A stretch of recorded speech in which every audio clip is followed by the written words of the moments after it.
Charm. Welcome to another episode of the Programmatic Digest podcast. I am your host, Ellen Parker. I'm excited for our guest today. Is Anne Frisbie. She runs the global enterprise at AdsWizz. Did I butcher it again? Did I No, butcher it again? yeah, I just run the global enterprise business at There you go. AdsWizz. There you go. There you go. Well, I'm not going to edit that out because it's just how it is, Anne, thank you for joining us. We're excited to have you here. Thanks so much for inviting me. It's great to be here, especially coming to the end of 2023. So nice time to chat with you. Yes, and I'm particularly excited to talk to you because I don't have a lot of guests that work on the audio piece, the streaming audio piece, and so I am super honored that you made time for us today. I think most of the conversation is gonna just revolve around, the perspective on that space because we're on the buy side. Most of our listeners are on the buy side. Some of them are on the sell side, but I don't think we really for real get what's really going on when we talk about how to set up a deal with audio streaming partners or how is AdsWizz representing their content creators and things like that. So I'm really looking forward to this conversation.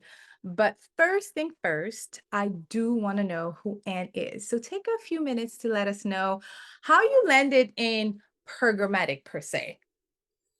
Um, yeah, it's a great thing to look back on. I've been in the digital media space now for 27 years, since Wow. 1996. Wow. So I graduated from college and I worked initially at Goldman Sachs doing investment banking work. But while I was there, I actually saw the internet for the first time. This is around 1995, 1996, Uh-huh. and left the company to start an internet startup, which I knew nothing about. And in fact, I mean, if you want to know the truth, I met two guys sitting in my kitchen at about 3 a.m. that were friends, college friends of my roommate. And Yeah. they said, "Oh, we just quit our jobs at GE and Ziff Davis, and we're going to start an internet company." I said, "Oh, that's great. I just quit too. Let's start together." And so we started a company in 1996. We were trying to be essentially CNET. It didn't really work out, but we Uh-huh. learned a lot in that path. And Mhm. I've never gone back. I think digital media is an amazing space to work and have your career. The Mhm. thing I've liked about it, unlike I think a lot of other jobs, honestly, is it is constantly changing. Oh, I Uh, love that. and I mean, if you want that, then come do digital media. If you do not want constant change, Yeah, I you like it. cannot do it.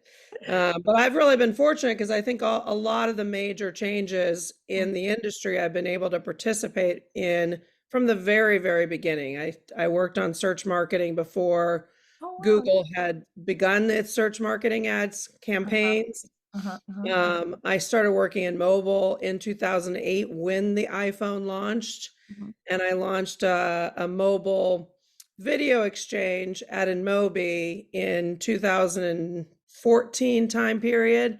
So it was really new and people understanding how to do full screen videos that were pre-cached and enabled a buffer-free experience and to buy them programmatically. So that was actually one of the best, most fun I had.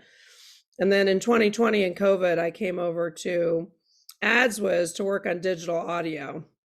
And that was a big shift for me. I moved from more the core media side of the business to the SaaS platform Adtech side of the business. And I moved obviously from mobile video into digital audio. And it has been really a great change. And now I spend a lot of time working on the AdsWizz marketplace and our own programmatic stack for our publishing partners. So it's been pretty fun to now work on programmatic, but in a Mm. different area of digital media. Right. I was gonna ask you, what was the biggest shift between like running in Mobi and running,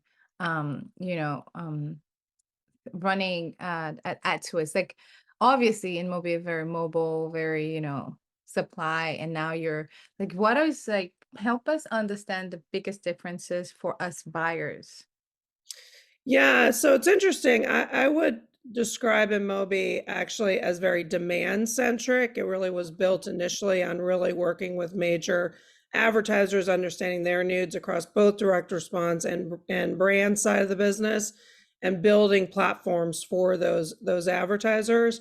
AdsWizz, on the other hand, is really always been a very publisher-centric DNA. While we have a DSP, it's Mhm, predominantly been a tech stack that is built for digital audio publishers and podcast content creators. mhm, And so we really work to provide an end-to-end stack for these kind of premium audio publishers.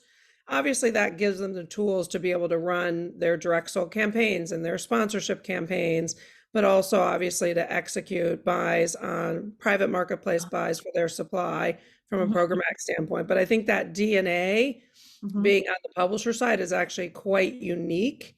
And the other thing that I think's been really different is that we actually license our technology. So we're really in the SaaS technology platform business and our customers are in the media business.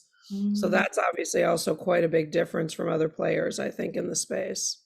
And and what would you say? Okay, so the next question is that I like to ask this question, but how will you define what you do to a 5-year-old? How would you bring would you explain to maybe my niece Amina, who's more than 5 at this point, but how would you explain to her one, the current state of the business, but also like what's your role? How do you get to service other people and shine your light in what you do?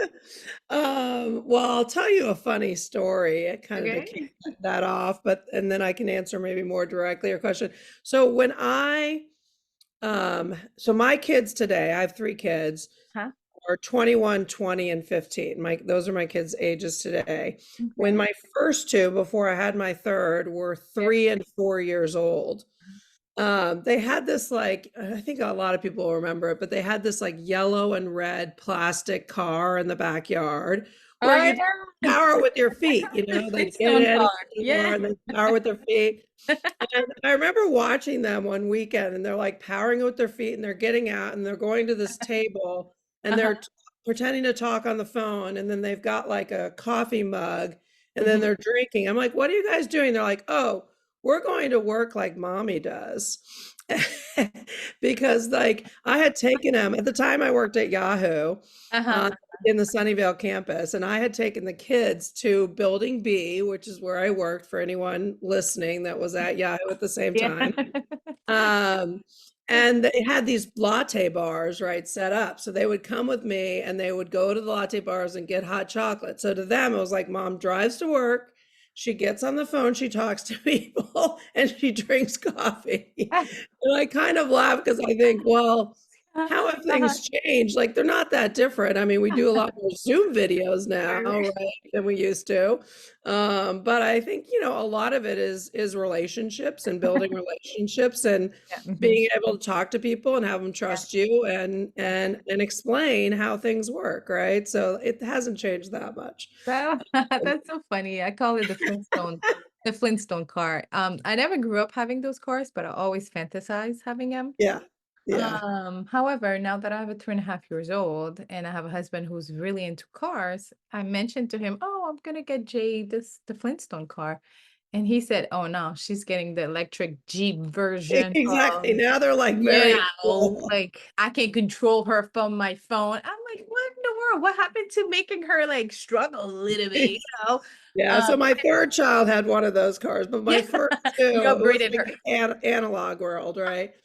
Um, yeah, but I mean, honestly, if I would describe this to anyone, whether it was a 3-year-old or an 80-year-old, if you listen to podcasts, Mhm, um, you will hear advertising before the podcast starts, in the midst of the podcast, after the podcast ends. And if you've heard any of those ads, you've actually experienced AdsWizz technology because we insert, more digital audio ads, both across audio streaming and music content as well as in podcasts. So you've experienced it as a mhm. listener for sure. Okay, okay. So that I did not know. I know that AdsWizz was very tech focused, up to I'm not going to use the word AI, but like automation focused for podcasters. So I'm glad you did that. You clarified that. And I know a few months ago, AdsWizz published what was it? The State of Audio Technology Report 2023. Are you Mhm. okay? Like just letting us know, okay, so here's what you want to know about the current state of the industry, whether you're a podcast, let's say, let's start from a brand's perspective. Yeah. If it's a brand listening, an agency representing brands, what are maybe three things you want them to know about where we are here as an opportunity to look at this channel? Because obviously it's a placement, it's a channel for us, but to look at this channel as like a bigger opportunity that maybe we're thinking about, because I feel like we're missing a lot of opportunities on the brand side when it comes to audio, when it comes to anything else. Yeah, I mean, you're absolutely right. I mean, the numbers actually show that there is a lot of missed opportunity in audio. Hmm.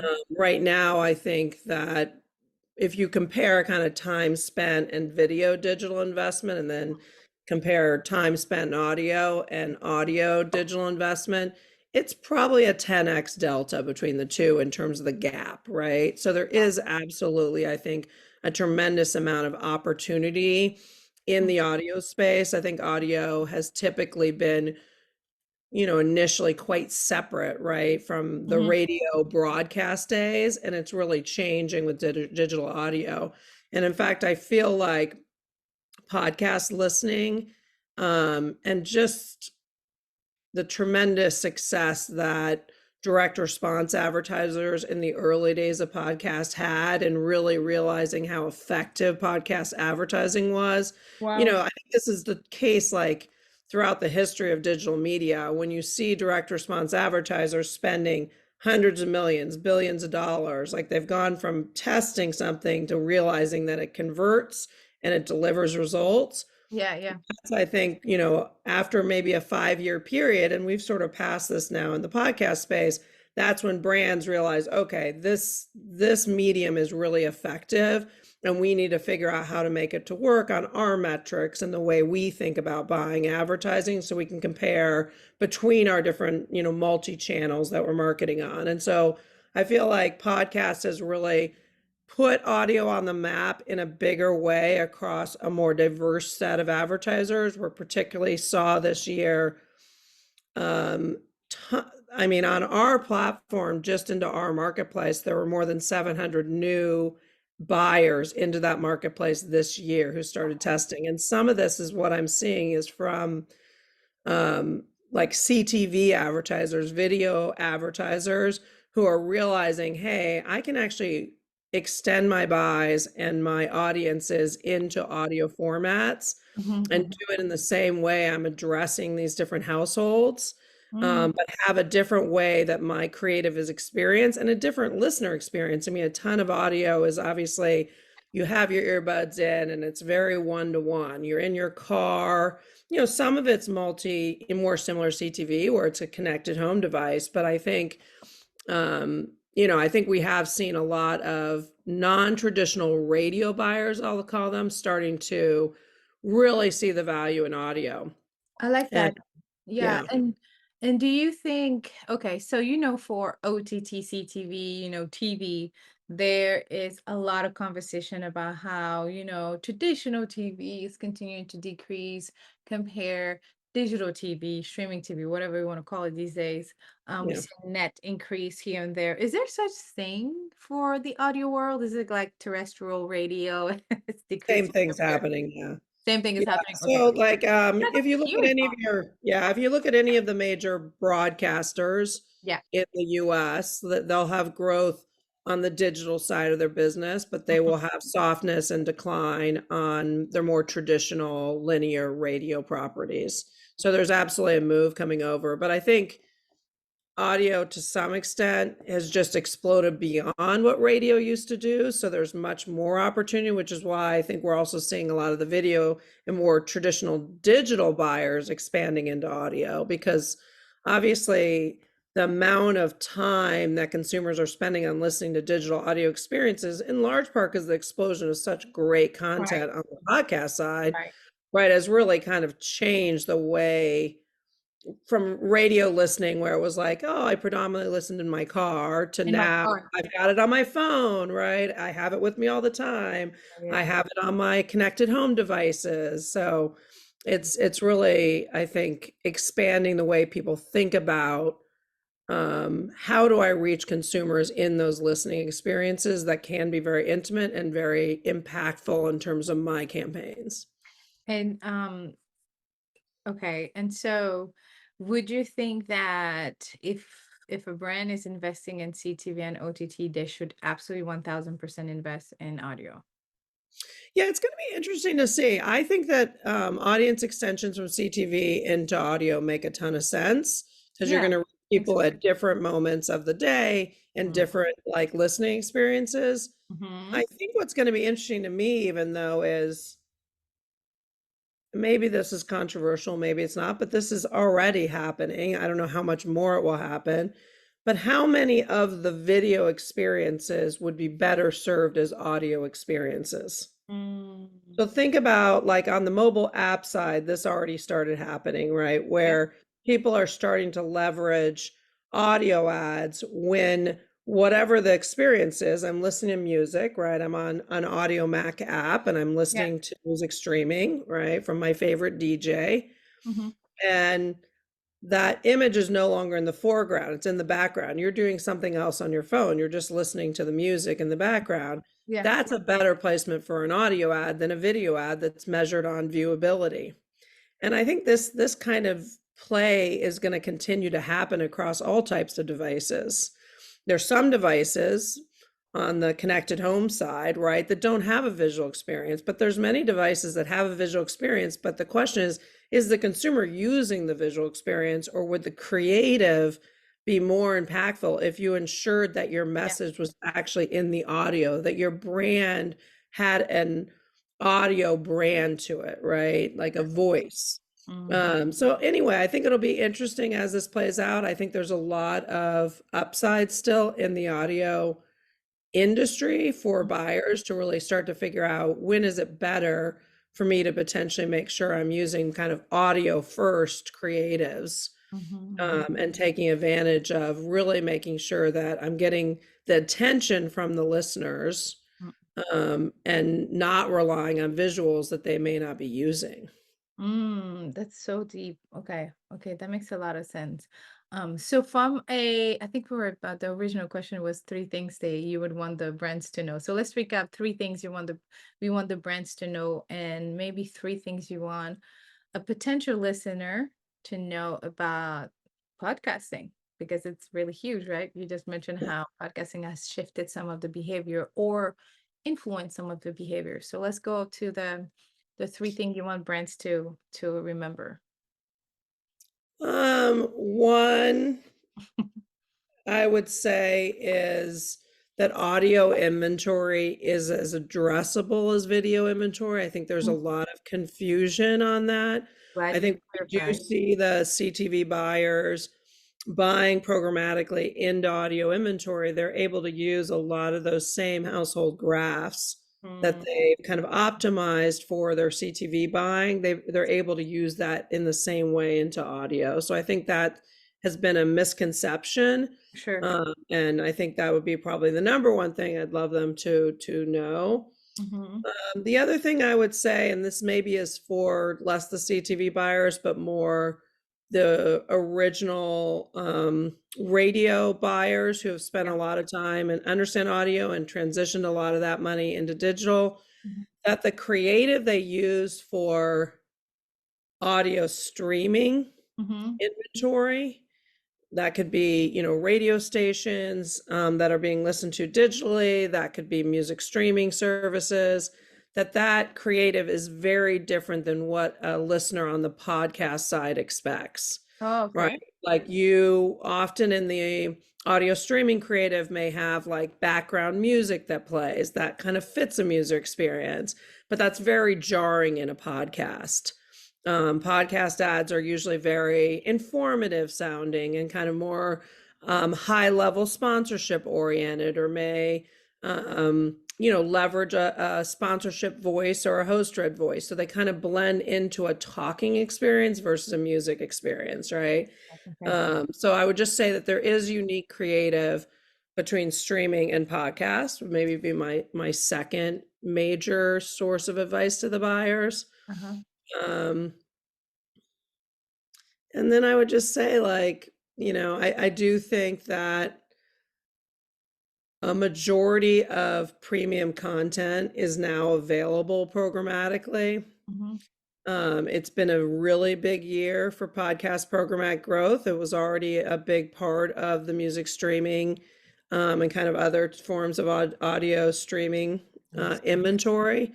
Mhm. But now I think there's nothing that prevents you from being able to reach that audience effectively by using, Mhm. programmatic buys. Mainly it's private marketplace buys or Yeah. programmatic guaranteed buys. That's probably my third piece of advice.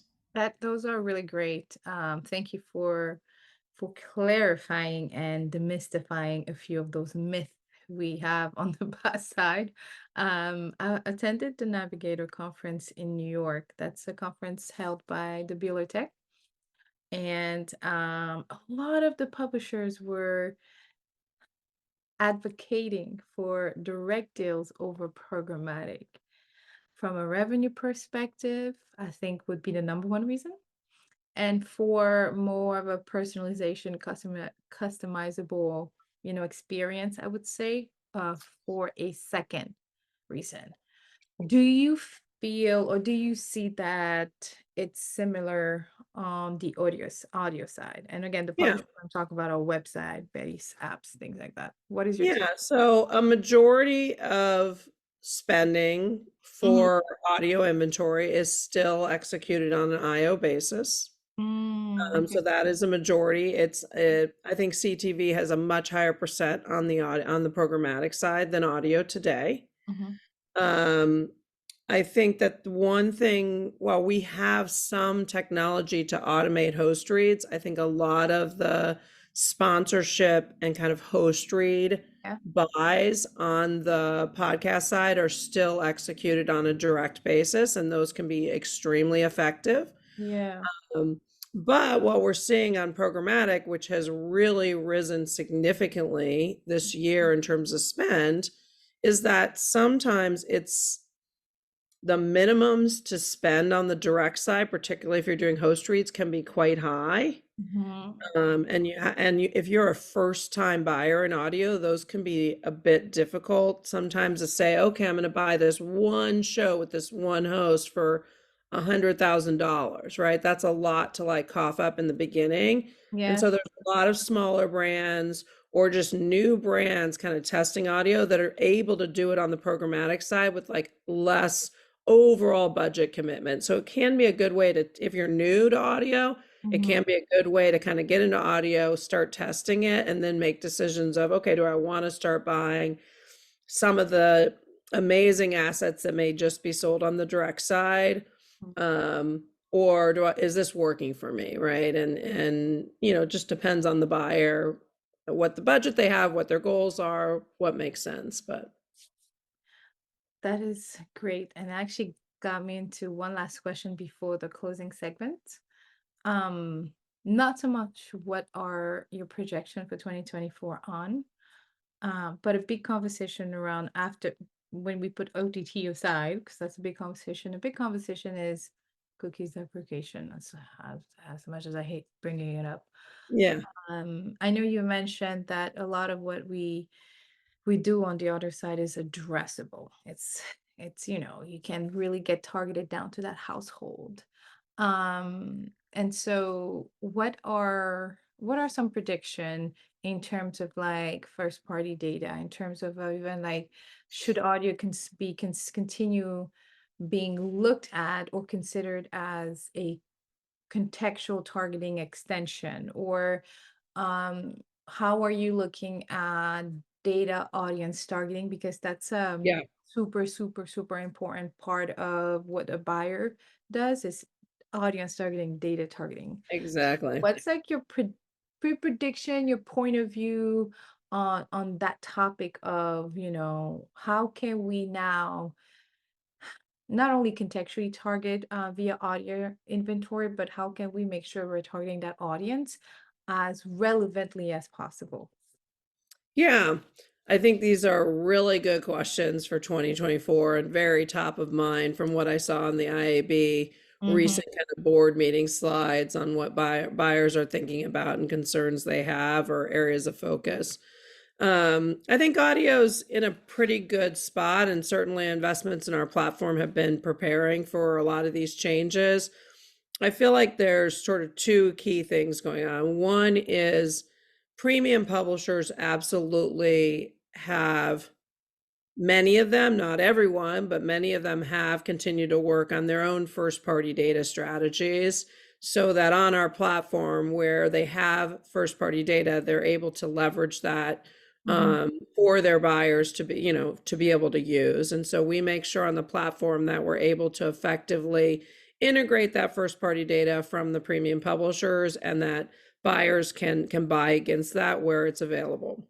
The Mm. other thing we've done is we've invested in a ton of contextual targeting capabilities. Okay. The biggest is a partnership we have with Comscore where we offer predictive audiences for podcasts.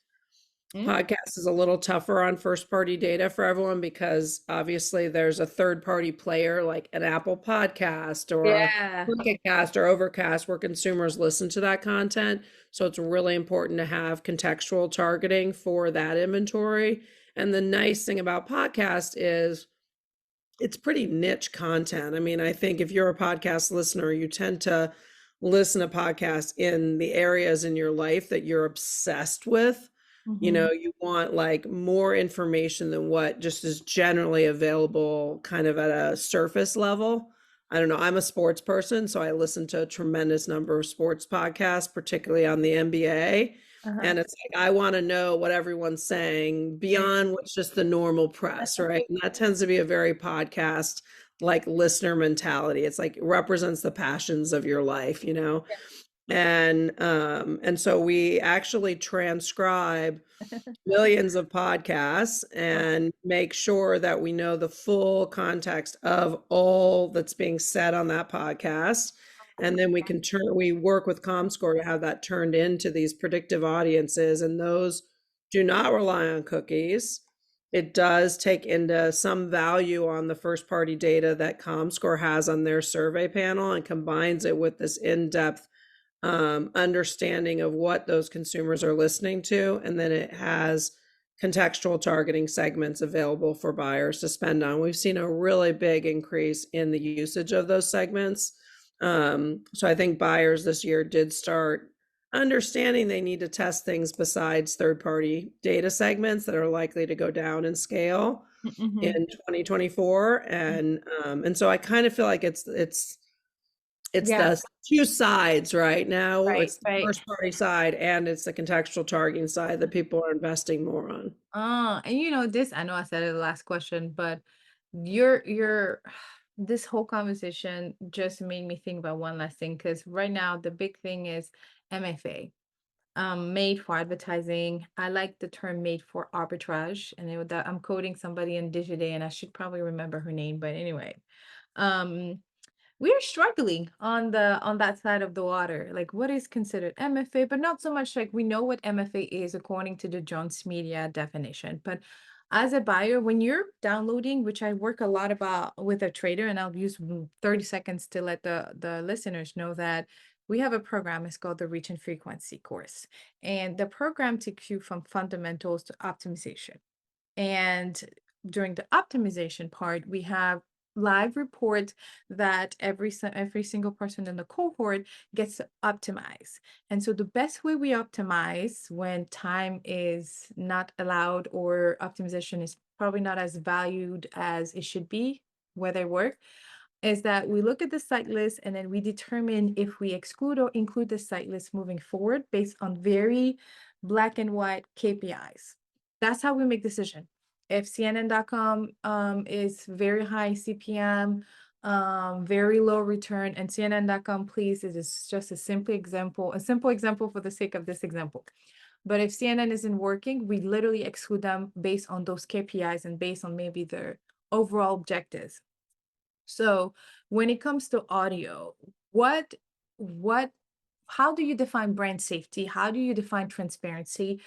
Do y'all have MFA challenges, even though it's not site-based? Do you have content-based challenges, which for me, it's even weird to ask, but like, what's the, in 30 seconds and less, and like, that's the brand safety status or transparency status when it comes to audio inventory?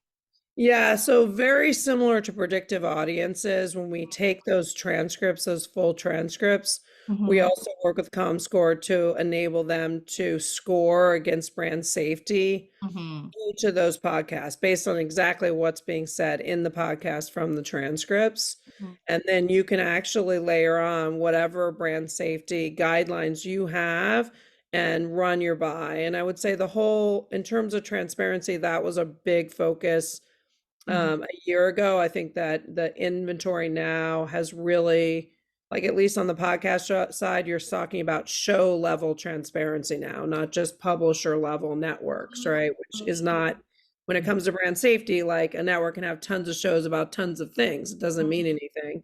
So now everything's kind of at the show level on transparency, Mhm. has visibility to these transcripts, and has the ability to support the brand safety That's so segments that you good. run. That's so Yeah, so it's good. been a Okay. big, big year for sure. Yeah, and again, we it's a little messy on the sites and pub side, but I appreciate that it's down to the show level, and I think that's super important. And I think as a buyer, that's what I was hoping to hear, and what I was hoping to, and how we make decisions, right?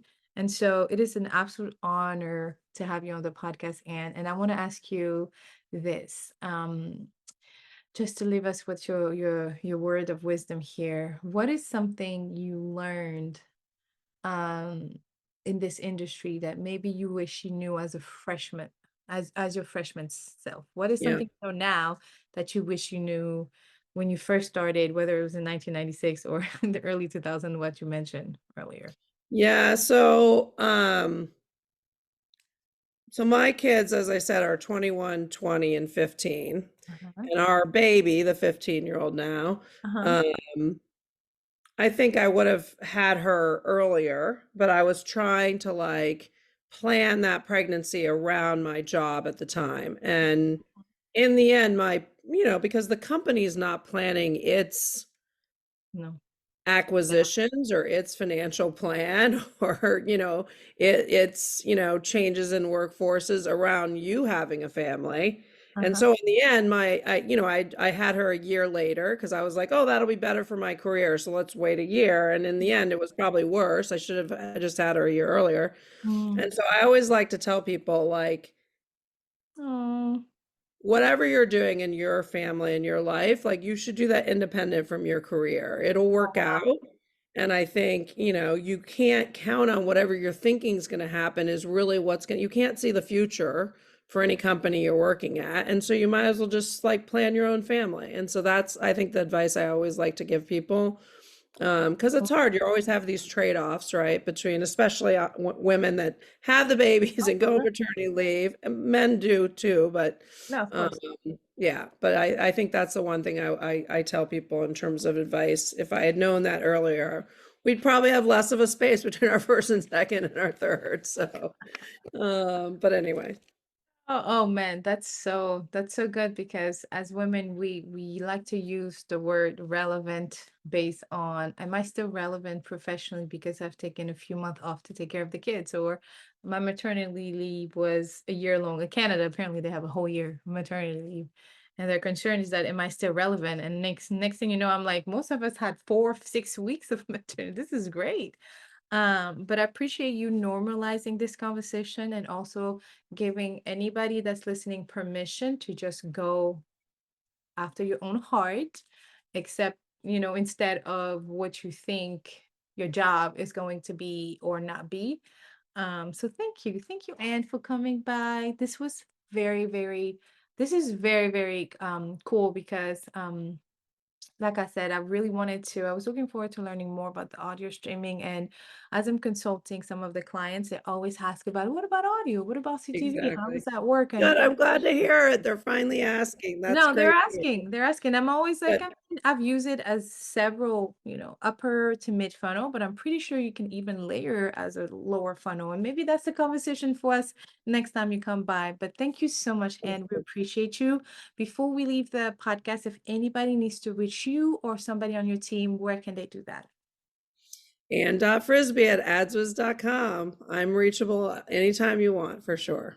Sweet. And her email, her information will be on the show notes right below this video or in your audio podcast platforms that you listen to. So again, thank you. Thank you so much, Anne. Thanks so much. It's really nice spending time with you.